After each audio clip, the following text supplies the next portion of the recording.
My name is Joseph Moon, and this is the Physics 2211 Lab 1 Constant Velocity Lab Report. So what will be discussed in this lab report are introduction, models, experiment, code, discussion, and conclusions.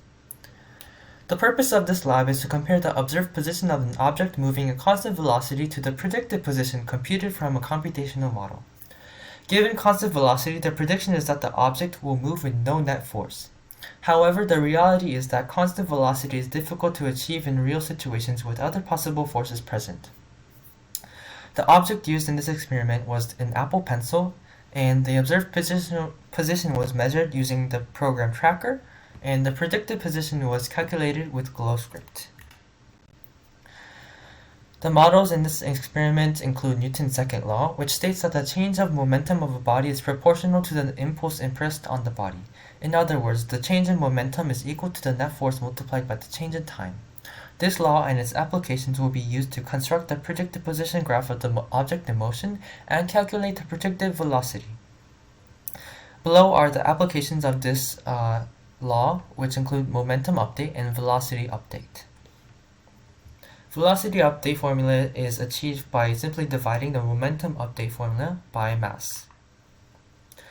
The procedure of this experiment: we start by recording a video of the Apple Pencil rolling with constant velocity and upload it to Tracker. We then track the position of the Apple Pencil at certain time frames, create a computational model of the pencil's predicted position in GlowScript, and then we graph both the observed and predicted position of the pencil and compare the results. So this video is the Apple Pencil rolling across the ground, and at each time frame there's a red dot on the center of mass of the pencil to indicate the change in position over 1.5 seconds. As you can look at the graph, it's supposedly a straight line, but as you go towards 1.5 seconds, you are slowing down, and this is because of external forces which will be discussed later. In the experiment for observed position, we have the system as the Apple Pencil and the surroundings as everything else, which include the ground, air molecules, etc. The total time it took to travel was 1.5 seconds, and the initial position was 0.0001869 meters. And then the initial velocity was calculated by taking two data points and then calculating using the velocity formula. So the initial velocity is 0.340 meters per second.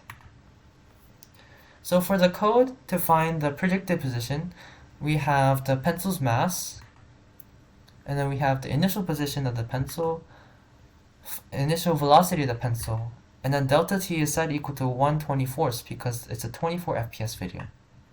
Then we have the f net is set equal to 0 because 0 newtons, velocity update formula, and then the position update formula. And this is all while t is less than 1.5 because the pencil traveled in 1.5 seconds. So the resulting graph to compare predicted and observed position shows that the observed position graph diverges away from the predicted position, and this is likely due to external forces such as friction or air resistance. So some possible errors or possible sources of errors include external forces such as friction and air resistance force that were discussed, which would cause the net force to not be 0 and the pencil would slow down, and then rounding error, which would cause deviation from precise data and misrepresentation of results. And then we have inaccurate position tracking, where we place the center of mass on different spots of the Apple Pencil for each time frame. So what if plus x and minus x axis were interchanged? The slope of the graph would become negative as opposed to the positive slope that was shown in the results. And then what does this all mean? Is the net force of the system 0 newtons? If so, how many forces are acting on the system? Unlike the predicted model of the object's position, the observed model proves that the net force in the x direction is not 0 newtons. Resistance forces could be at play while the object was moving, such as air resistance and friction.